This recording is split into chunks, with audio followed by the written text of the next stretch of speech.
So you're not audible. Yes.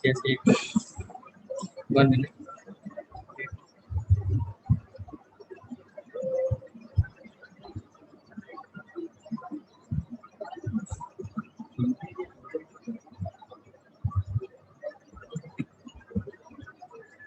Okay class, आज हम लोग ऑब्जेक्ट ओरिएंटेड सिस्टम की डिज़ाइन फेसेस के बारे में देखते हैं कि डिज़ाइन फेसेस के बारे में जैसे कि कोई भी सॉफ्टवेयर जब हम लोग बनाते हैं तो सॉफ्टवेयर इंजीनियरिंग में आप लोगों ने देखा होगा कि कुछ स्टेप्स को फॉलो करते हैं किसी भी सॉफ्टवेयर को अपडेट करने के लिए।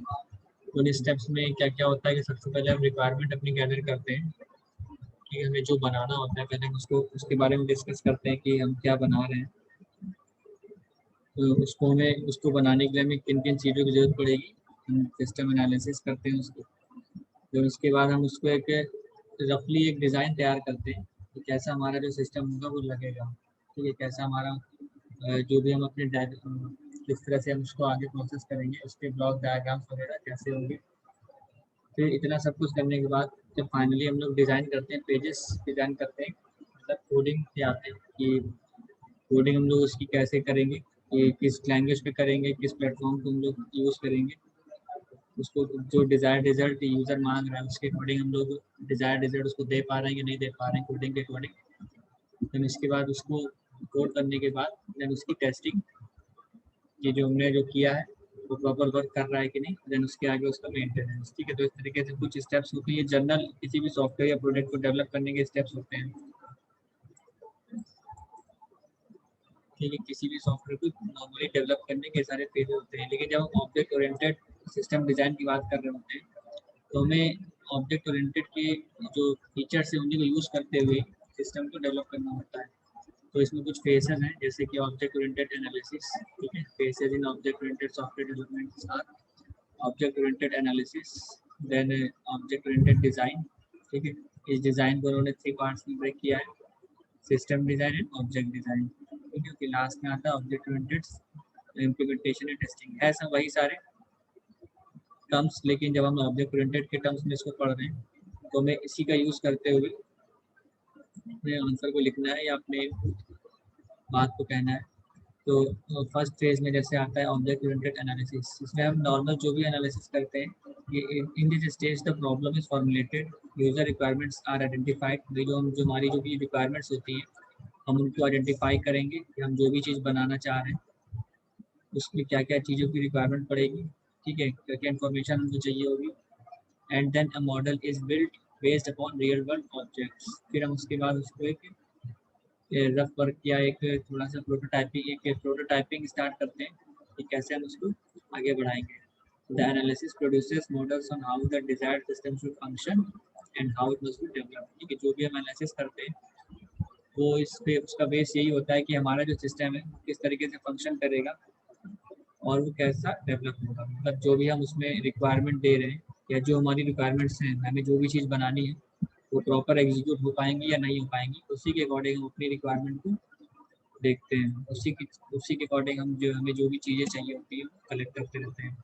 The models do not include any implementation details so that it can be understood and examined by any non-technical application expert, ठीक है। इसमें हम किसी भी लैंग्वेज में इम्प्लीमेंट नहीं कर रहे होते हैं, ये एक सबसे बेसिक पार्ट होता है, सबसे फर्स्ट पार्ट से, इसीलिए इसमें लिखा हुआ है कि this can be understood by any non technical application expert, मतलब कि जिसको टेक्नोलॉजी के बारे में नहीं पता है या जिसको कोडिंग या इम्प्लीमेंटेशन के बारे में नहीं पता है उसके लिए भी इसमें कोई परेशानी की बात नहीं होती है। इन्फॉर्मेशन कलेक्ट करना, अगर किसी भी प्रोजेक्ट के लिए किसी भी सॉफ्टवेयर के लिए इन्फॉर्मेशन की रिक्वायरमेंट है तो नॉर्मल इसमें सिर्फ इन्फॉर्मेशन ही रिक्वायर करी जाती है, इन्फॉर्मेशन ही गैदर करी जाएगी, जैसा कि ऑब्जेक्ट ओरिएंटेड एनालिसिस या रियल जो भी इसके ऑब्जेक्ट्स होते हैं उनके अलावा।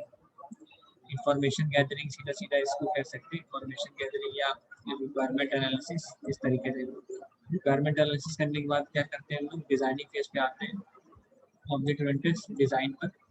इसमें object oriented design includes 2 main stages, जो 2 स्टेज में इसको डिवाइड किया गया है, सिस्टम डिज़ाइन ऑब्जेक्ट डिज़ाइन, ठीक है। तो सिस्टम डिज़ाइन में क्या है, the complete architecture of the desired system is design, मतलब जो भी हमें चाहिए होता है एक उसका प्रोटोटाइपिंग एक तरीके से उसके हम लोग डिज़ाइन करते हैं।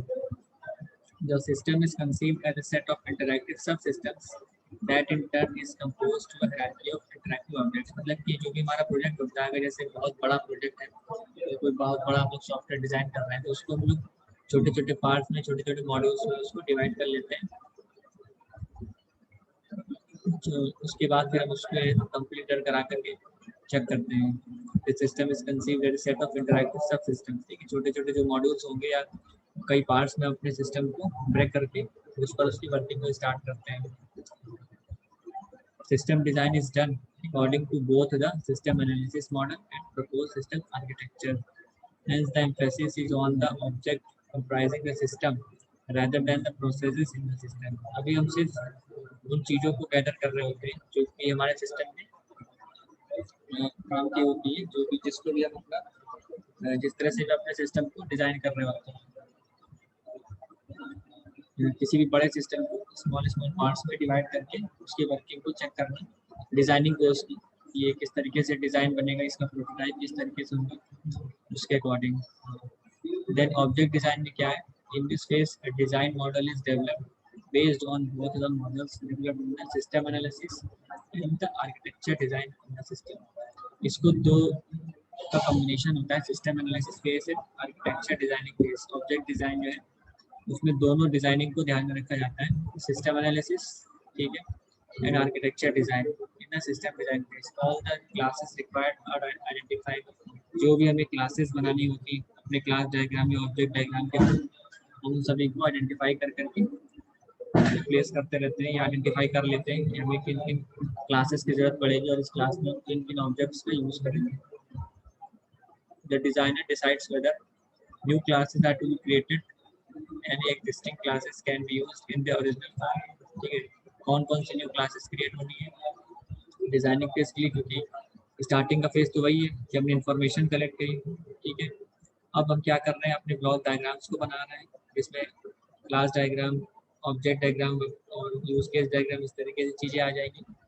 यहीं पे ये डिसाइड किया जाएगा कि कौन कौन सी क्लासेस को हम इंट्रोड्यूस करें। क्लासेस का नाम यहाँ पे इसलिए आ रहा है क्योंकि हम लोग ऑब्जेक्ट ओरिएंटेड से डील कर रहे हैं। ठीक है, ऑब्जेक्ट ओरिएंटेड सिस्टम एनालिसिस के बारे में कर रहे हैं, इस वजह से क्लासेस की बात हो रही है। तो ऑब्जेक्ट ओरिएंटेड के फीचर्स को देखते हुए any existing class can be used in the original form. किसी क्लास के डेटा को हम दूसरी क्लास में एक्सेस कर सकते हैं कि नहीं एक्सेस कर सकते हैं, इसमें हायरार्की इनहेरिटेंस का पार्ट आ जाएगा। तो ऑब्जेक्ट ओरिएंटेड के फीचर्स को देखते हुए हम अपने सिस्टम या प्रोजेक्ट को डिजाइन करते हैं। नेक्स्ट पार्ट है new classes should be inherited from the existing classes. ठीक है, इनहेरिटेंस का हम लोग यूज करते हैं। The associations within the identified classes are established and the hierarchies of classes are identified. उनके बीच में किस तरीके का एसोसिएशन है, किस तरीके का पोजीशन है, इस तरीके से हम उनको सबको आइडेंटिफाई करते हैं। जैसे कि ब्लॉक डायग्राम अभी तक हम लोगों ने जो पढ़ा है उसी की यहाँ पे बात हो रही है कि कौन कौन से हम ब्लॉक डायग्राम्स या यूज केस डायग्राम्स बनाएंगे, अपना ऑब्जेक्ट डायग्राम बनाएंगे, क्लास डायग्राम बनाएंगे। क्लासेस होंगी तो उनके बीच में कैसा रिलेशन होगा, ऑब्जेक्ट होंगे तो ऑब्जेक्ट किस तरीके से मैसेज पास कर रहे होंगे, बाकी सारी चीज़ें वही है इसमें। The developer design the internal details of the classes and their associations. जो भी इस यूएल डायग्राम पे जो भी वर्क कर रहे होते हैं प्रोजेक्ट टीम, उसका काम अभी सिर्फ यूएल डायग्राम्स तक ही सीमित रहता है। आगे का काम कोडिंग फेज को दिया जाता है, जो कि इन सबको देखते हुए अपना कोड करेंगे। The data structure for each attribute and algorithms for the operations. ये एक तरीके का बेसिक स्केच तैयार करते हैं कि सॉफ्टवेयर हमारे वर्क कैसे करेगा। उसके बाद इसको कोड किया जाता है। Object oriented implementation and testing phase. In this stage, the design model developed in the object design is translated into code in an appropriate programming language or software। यहाँ पर हम लोग ऑब्जेक्ट ओरिएंटेड की बात कर रहे हैं, तो अपने जो भी हमारा प्रोजेक्ट या सॉफ्टवेयर उसको हम लोग ऑब्जेक्ट ओरिएंटेड किसी लैंग्वेज से ही डिज़ाइन करेंगे, चाहे तो जावा, चाहे तो C++ या और भी जो भी लैंग्वेजेस हैं उसके अकॉर्डिंग हम उसको डिज़ाइन करेंगे। इसके पहले वाले स्टेप में क्या हुआ है, क्लास डायग्राम और ऑब्जेक्ट डायग्राम के थ्रू ये बता दिया गया है कि जो सिस्टम है उसमें कौन कौन सी क्लासेस होंगी, कौन कौन से ऑब्जेक्ट होंगे, हम जो भी डेटा मेंबर्स यूज़ करेंगे या मेंबर फंक्शंस यूज़ करेंगे उनमें विजिबिलिटी क्या रखेंगे, यानी कि एक्सेस स्पेसिफायर क्या रखेंगे, पब्लिक प्राइवेट प्रोटेक्टेड। क्लासेस है तो क्लासेस के बीच में इनहेरिटेंस होगा या नहीं होगा, कौन सी क्लासेस के बीच में इनहेरिटेंस होगा। ठीक है, तो इस तरह की सारी चीज़ों को इसके पहले वाले स्टेप में बताया जाएगा। नेक्स्ट स्टेप क्या होगा, इन सब चीज़ों को देखते हुए कोड करना, ऑब्जेक्ट ओरिएंटेड लैंग्वेज में ही कोड करना। The databases are created and the specific hardware requirements are certain, भाई जो भी हमारी रिक्वायरमेंट है उसी के अकॉर्डिंग हम अपना इसमें आगे कोड करते रहेंगे। Once the code is shaped it is tested using specialised techniques to identify and remove errors. एक बार कोड बनने के बाद उसको रन कराना भी है, रन कराने से ये पता चल जाएगा कि जो हमारी नीड है वो फुलफिल हो रही है नहीं, यानी कि जिस काम को हमने कंप्लीट करने के लिए, जिस टास्क को हमने प्रोजेक्ट को पूरा करने के लिए जो कोड बनाया है वो उसके अकॉर्डिंग डिजायर्ड रिजल्ट दे रहा है कि नहीं दे रहा है, जो भी हम इनपुट दे रहे हैं वो हमें आउटपुट उसके अकॉर्डिंग मिल रहा है कि नहीं मिल रहा है। तो इसी तरीके की यही टेस्टिंग फेज होता है।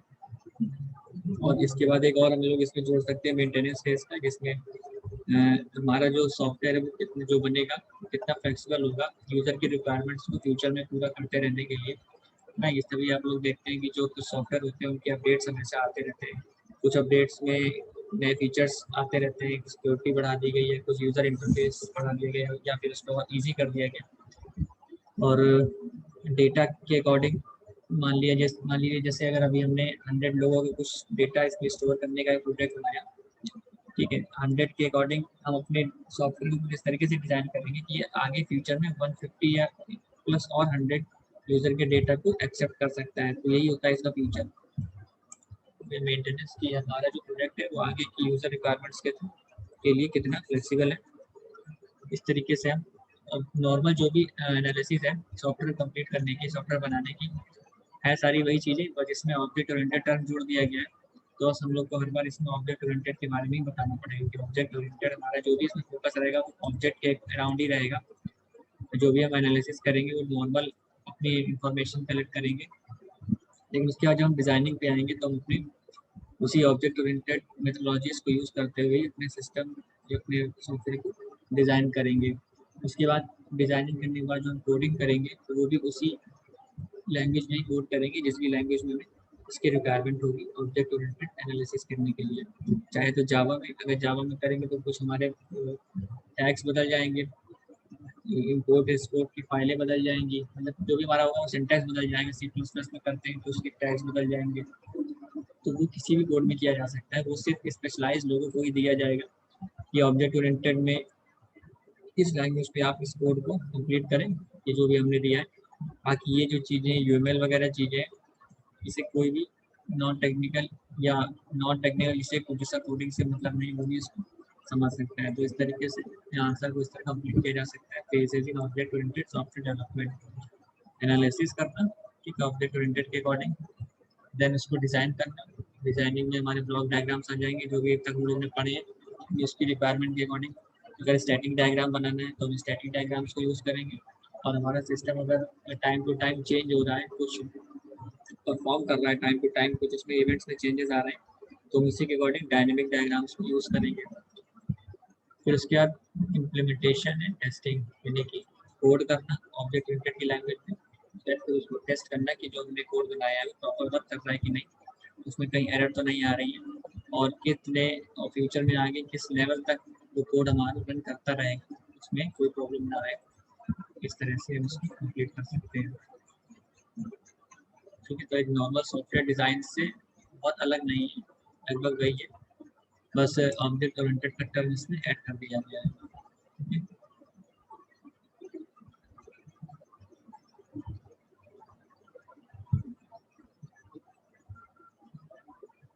इसका पीडीएफ भी गूगल क्लासरूम में अवेलेबल है, तो देख लीजिएगा। ऑब्जेक्ट ओरिएंटेड पेजेस के नाम से होगा, अगर ना हो तो बताइएगा, फिर हम अपलोड कर देंगे।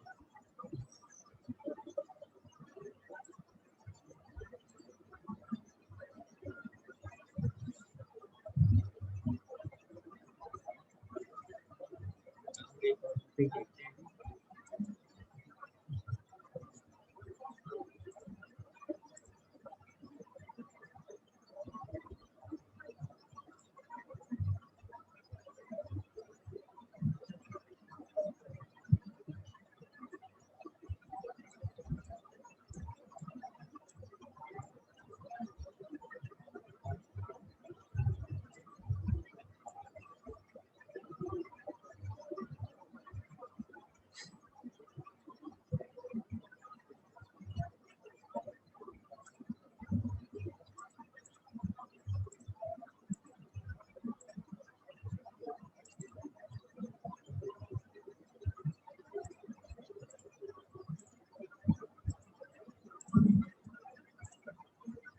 नेक्स्ट इसमें एक और टॉपिक है JSD, जैक्सन स्ट्रक्चर डिजाइन। ठीक है, ये भी सॉफ्टवेयर डेवलपमेंट के लिए ही एनालिसिस है, लेकिन इसको थोड़ा सा डिफरेंट है बाकी से।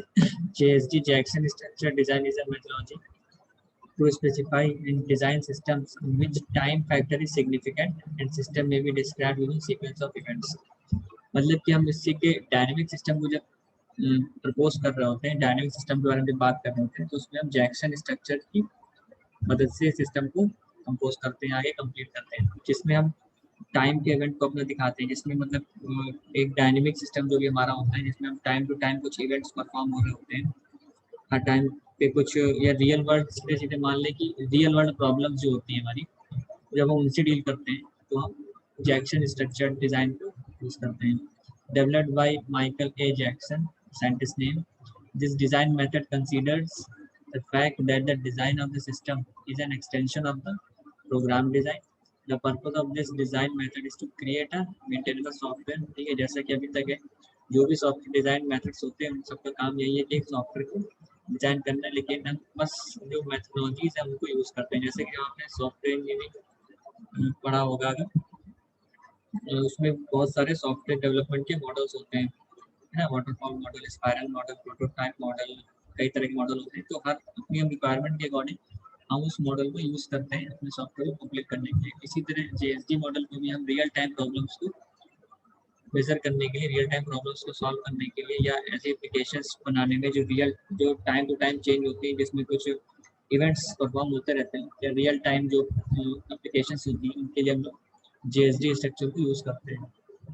The method addresses all stages of software development life cycle. सारी स्टेजेस इसमें वही होती हैं, ठीक है, क्योंकि होंगी वही चीज़ें। अगर हम लोग एक सॉफ्टवेयर बना रहे हैं तो बस हम लोग अपने अपने मेथड्स को और अपनी रिक्वायरमेंट्स के अकॉर्डिंग ही कुछ चेंजेस करेंगे, बाकी चीज़ें वही होती है। किसी भी चीज़ को बनाने के लिए हम लोग सबसे पहले क्या करते हैं, इन्फॉर्मेशन को गैदर करते हैं, ठीक है, उसके बाद एक रफली डिज़ाइन बनाते हैं जिसे हम सॉफ्टवेयर मॉडल बोलते हैं। उसके बाद हम उसको कोड करते हैं, क्योंकि हमें एक सॉफ्टवेयर बनाना होता है। देन उसके बाद उसको हम टेस्ट करते हैं कि जो भी हमने कोड किया है वो प्रॉपर वर्क कर रहा है कि नहीं, वही आउटपुट दे रहा है कि नहीं दे रहा है। पर्टिकुलर इनपुट तो हमारा सही जा रहा है, लेकिन आउटपुट हमारे रिक्वायरमेंट के अकॉर्डिंग नहीं मिल पा रहा है।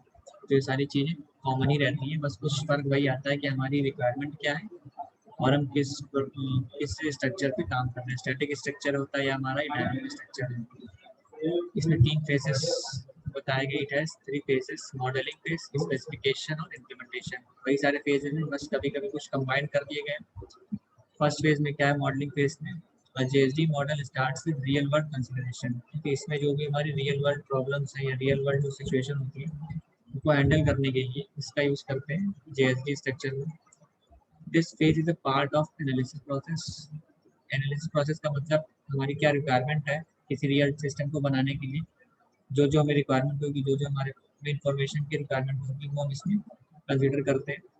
The aspects of the real world relevant to the system being developed are modelled in this phase. ठीक है, जो भी हमारे रियल वर्ल्ड में चल रहा होता है, जो भी रियल वर्ल्ड की हमें चीज़ें करनी होती हैं, उसी के अकॉर्डिंग अपने डेटा को इसमें कलेक्ट करके मॉडल करते हैं। फिर स्पेसिफिकेशन फेज में क्या आता है, this phase focuses on the specification. In this phase JSD determines what is to be done. क्या करना है, मतलब हमारा ऑब्जेक्टिव क्या है, उसके बारे में बात इसमें होती है। The previous phase, the modelling phase, provides the basic for the system specifications to achieve the required functionality. ठीक है, यहाँ पर हम लोग क्या करते हैं, अपनी रिक्वायरमेंट को गैदर करते हैं, ठीक है, कैसा वो मॉडल एक रफली स्केच टाइप का तैयार करते हैं कि जो भी हमारी रियल टाइम प्रॉब्लम है उसको कैसे टैकल करना है। स्पेसिफिकेशन हम ये देखते हैं कि हम लोग को क्या बनाना है, उसी के अकॉर्डिंग हम लोग आगे इसमें डिजाइनिंग करते हैं। देन इम्प्लीमेंटेशन फेज में क्या है, JSD determines how to achieve required functionality.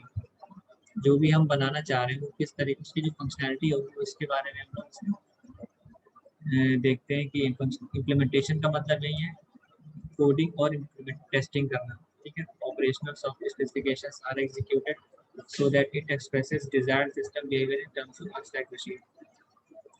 तीनों फेज में वही काम हो रहा है, रिक्वायरमेंट को गैदर करना है, ठीक है, जो भी हमारी रियल टाइम प्रॉब्लम है उससे रिलेटेड जो भी हमारा डेटा है जिसका हमको सॉफ्टवेयर बनाना है, कंप्लीट करना है, प्रोजेक्ट बनाना है, उसके अकॉर्डिंग हम अपनी रिक्वायरमेंट गैदर करते हैं। रिक्वायरमेंट गैदर करने के बाद हम उसको डिज़ाइन फेस करते हैं, डिज़ाइनिंग करते हैं उसकी, ठीक है, उसके बाद हम लोग उसको इम्प्लीमेंट करते हैं कोडिंग के थ्रू। तो इसी 3 फेजेस में आपको ये सब लिखना है मॉडलिंग, स्पेसिफिकेशन और इम्प्लीमेंटेशन में। नेक्स्ट है इसमें वेज ऑफ वर्किंग, किस तरह काम करना है। The basic principle of operation of JSD is that development must start by describing and modeling the real world rather than specifying the function performed by the system। ठीक है, हम लोग इस पर ज़्यादा एम्फेसिस करते हैं, ज़्यादा फोकस करते हैं कि जो हमारी रियल वर्ल्ड की प्रॉब्लम है वो क्या है, उसको हमें कैसे हैंडल करना है। ठीक है, second principle states that an adequate model of time ordered world must itself be time ordered. मतलब एक ऐसा सिस्टम डिजाइन करना जो टाइम के टाइम जिसमें चेंजेस आते रहते हैं। जैसे बहुत सारे सिस्टम होते हैं, जैसे मान लीजिए किसी भी स्पोर्ट्स का जो इवेंट हो रही है वो एक डायनामिक सिस्टम की तरह बिहेव करता है और उसमें रियल टाइम डेटा की जरूरत पड़ती है कि 1 मिनट में क्या हुआ, नेक्स्ट 1 मिनट में क्या हुआ, नेक्स्ट 1 मिनट में क्या हुआ, 2 मिनट में क्या हुआ। इस तरीके से टाइम टू टाइम जो भी चीज़ें में सिस्टम में जो भी चेंजेस आ रहे होते हैं उनको हैंडल करने के लिए हम इस तरह के सिस्टम को यूज़ करते हैं। The aim is to map progress in the real world on progress in the system that controls it। कि रियल वर्ल्ड में जो भी हमारी प्रोग्रेस हो रही होती है उसको हम लोग मैप करते हैं, मतलब उसी पर हम लोग अपना फोकस करते हैं। The third principal states way of implementing the system. जो लिखा हुआ है यहाँ से लेके मॉडलिंग फेज, मतलब जो 3 फेज है, modelling, specification, implementation. Requirement gather करना, देन सिस्टम मॉडल करना, देन फिर इम्प्लीमेंट करना, कोडिंग टेस्टिंग वगैरह करना, उसी को ही बस यहाँ पे डिस्क्राइब किया गया है। ठीक है, these processes should be designed in a manner to make them run on available software and hardware। ठीक है, steps for JSD software development, कुछ इसमें इनिशियल स्टेप को इंट्रोड्यूस किया गया था, जैसे कि entity action step, entity structure step, initial model step, function step, system timing step, system implementation step. जो भी अभी तक देखा है बस उसका थोड़ा सा स्टार्टिंग जब हुई थी जब इसकी JSD की, तब स्टार्टिंग में इस तरह के कुछ स्टेप्स को या इस तरह कुछ प्रोसीजर फॉलो किए जाते थे, लेकिन बाद में कुछ इन स्टेप्स को कंबाइन कर दिया गया, जैसे कि मॉडलिंग स्टेज, नेटवर्क स्टेज और इम्प्लीमेंटेशन स्टेज। वही सब है, एनालिसिस करना, ठीक है, देन उसकी डिजाइनिंग करना और देन उसको इम्प्लीमेंट करना। इन्हीं स्टेप्स को ही बस कंबाइन कर दिया गया है किन में, मॉडलिंग में, स्पेसिफिकेशन में, इम्प्लीमेंटेशन में। इस तरह से इसको लिख सकते हैं। मॉडलिंग फेज में करना यानी कि रिक्वायरमेंट गैदर करना, उसकी एनालिसिस करना, देन नेटवर्क का मतलब यहाँ पे डिजाइनिंग से, तो डिजाइनिंग उसको फेस, उसको डिजाइनिंग कंप्लीट करना, उसको देन उसको इम्प्लीमेंट करना। ठीक है, तो इसी पूरी लिखा जाए वो ज़्यादा सही है। Modelling stage, network stage, design, implementation stage, realisation, ये ज़्यादा मेन है। फिर इनके कुछ इन्हीं को अगर एक्सप्लेन कर दिया जाए तो भी ठीक रहता है। तो इस तरह से 3 स्टेप्स है मेन सॉफ्टवेयर डेवलपमेंट करने के लिए JSD के। JSD भी एक तरीके का सॉफ्टवेयर मॉडल ही है, ऑब्जेक्ट ओरिएंटेड बेस, बस ऑब्जेक्ट ओरिएंटेड बेस पर आधारित है। ठीक है, जैसे हम लोग ने नॉर्मल मॉडल्स पढ़े ही हुए हैं अभी, जैसे spiral model, prototype model, waterfall model और भी कुछ होंगे मॉडल, उन्हीं उसी के तरीके से JSD मॉडल है, ऑब्जेक्ट ओरिएंटेड के मेथड पर बेस्ड। एडवांटेजेस क्या है JSD के, specially design to handle real time problems. जो भी हमारी रियल टाइम की प्रॉब्लम्स हैं, जो भी हम रियल टाइम में अपना वर्क कर रहे हैं, यानी कि जो भी हमारे डायनेमिक प्रोजेक्ट्स हैं, डायनेमिक, उनके कंस्ट्रक्शन के लिए JSD को यूज़ किया जाता है। JSD considers concurrent processing and timing, वही रियल टाइम के लिए कि हमें टाइम टू टाइम प्रोसेस करनी है, टाइमली इसमें कुछ फीचर्स ऐड करने होते हैं, टाइम टू टाइम जो सिस्टम में चेंजेस आ रहे हैं उसी के अकॉर्डिंग हम JSD को कंप्लीट करेंगे।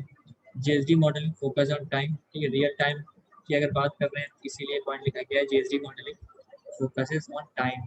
Then it provides functionality in the real world की प्रॉब्लम सॉल्व करने के लिए यूज़ करते हैं।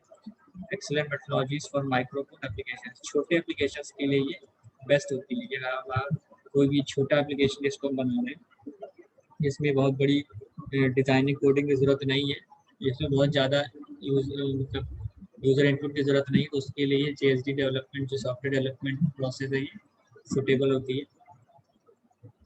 डिसएडवांटेज क्या है, जस्ट इसी का उल्टा लिख सकते हैं, JSD से पुअर अप्रोच और हाई लेवल एनालिसिस, मतलब कि जैसे ये स्मॉल लेवल कोड के लिए बेस्ट है, तो इसका अपोजिट क्या हो जाएगा कि ये इसका डिसएडवांटेज क्या है? It is poor approach for high level projects या high level analysis and database design, more complex due to pseudo code representation. ठीक है, ज़्यादा जैसे इसमें जो भी कोडिंग की बात है उसकी वजह से ज़्यादा इसमें कॉम्प्लेक्सिटी इसकी बढ़ जाती है। हायर अगर हायर की बात करें, अगर अपने कोई बड़ा प्रोजेक्ट अगर बनाएंगे तो जो बड़े प्रोजेक्ट होंगे उनके लिए तो वैसे भी सुटेबल नहीं है, लेकिन जो बड़े प्रोजेक्ट होंगे उसमें कोडिंग और डिज़ाइन ज़्यादा बढ़ जाती है, complex and difficult to understand. ठीक है, ये पॉइंट आ जाएगा। Less graphically oriented than this software analysis and software design and object modelling technique. Graphical oriented मतलब कि यूज़र इंटरफेस इसका इतना बेटर नहीं है जितना कि होना चाहिए बड़े प्रोजेक्ट्स के लिए, स्मॉल एप्लीकेशंस के लिए बेस्ट है। तो जेएसडी का आंसर आप इस तरह से इसका कंबाइन कर सकते हैं। What is JSD? कि जेएसडी एक सॉफ्टवेयर डेवलपमेंट डिजाइन मेथड है। ठीक है, जैक्सन स्ट्रक्चर डिजाइन है। जैक्सन एक सॉफ्टवेयर थे, मतलब साइंटिस्ट के नाम पर ही है। तो ये रियल टाइम की प्रॉब्लम को सॉल्व करने के लिए, इसी में आप लिख सकते हैं कि जो हमारी स्मॉल कोड होते हैं या स्मॉल प्रोजेक्ट्स हैं उनको बेटर हैंडल करता है। ठीक है, फिर उसके डिजाइनिंग फेसेस बता सकते हैं कि मॉडलिंग फेस है, स्पेसिफिकेशन फेस है, इम्प्लीमेंटेशन फेस है, कि हम लोग जो भी हम अपना प्रोजेक्ट डिजाइन कर रहे हैं उसकी रिक्वायरमेंट को गैदर करेंगे। देन स्पेसिफिकेशन फेस में हम उसको डिजाइनिंग आगे बढ़ाएंगे और उसको इम्प्लीमेंट करेंगे इम्प्लीमेंटेशन फेस में। ठीक है, वेज ऑफ वर्किंग में भी इसी को ही एक्सप्लेन किया गया है, 3 पॉइंट्स को ही। नेक्स्ट में हम स्टेप्स फॉर सॉफ्टवेयर डेवलपमेंट में, यही हमारे स्टेप्स हैं, मॉडलिंग स्टेप। ठीक है, हम इसका एनालिसिस करेंगे। देन डिजाइनिंग स्टेप हमारा, हम डिज़ाइन करेंगे अपने सॉफ्टवेयर को, अपने डिज़ाइन, अपने फंक्शन, जो भी हमारी मॉड्यूल्स हैं उनको हम डिज़ाइन करेंगे। फिर इम्प्लीमेंटेशन स्टेज में कोडिंग परफॉर्म करेंगे, टेस्टिंग परफॉर्म करेंगे। ठीक है, एडवांटेजेस में सबसे पहले एडवांटेज इसका ये कि रियल टाइम प्रॉब्लम सॉल्व करने के लिए, ठीक है, जो भी प्रोसेस कॉन्करेंट हो रही है, टाइमिंग बेस्ड है, उसके लिए इसको यूज़ करते हैं। फोकसेस ऑन टाइम, उसी चीज़ को लिखा जा रहा है बार। और excellent method for micro code application, यानी कि जो भी स्मॉल एप्लीकेशन होती है उनके लिए बेस्ट होता है। इसी का अपोजिट आप लोग डिसएडवांटेज में भी लिख सकते हैं कि हाई लेवल या बिग प्रोजेक्ट, लार्ज प्रोजेक्ट्स के लिए सूटेबल नहीं है। लार्ज प्रोजेक्ट्स अगर जब बनेंगे तो उनमें कोड होगा तो कॉम्प्लेक्सिटी बढ़ेगी। इस तरीके से कॉम्प्लेक्स है और डिफिकल्ट टू अंडरस्टैंड, और लेस ग्राफिकली ओरिएंटेड है। ठीक है, यूजर इंटरफेस इसका उतना बेटर नहीं है जितना कि बाकी अदर है। ठीक है, तो उस तरीके से अपने आंसर को बना सकते हैं।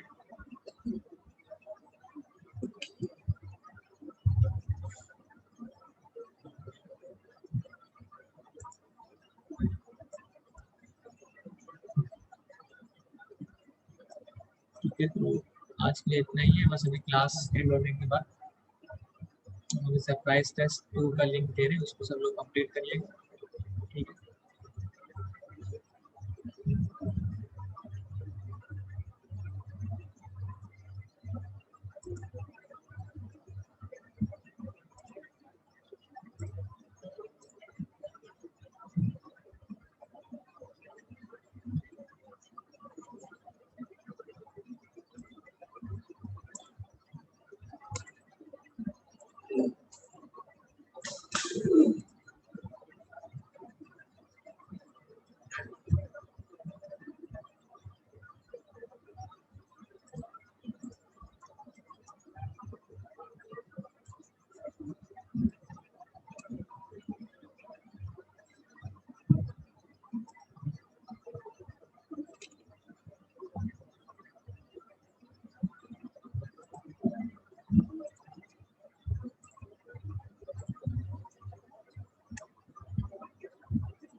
सरप्राइज क्विज का लिंक हमने ग्रुप में पोस्ट कर दिया है।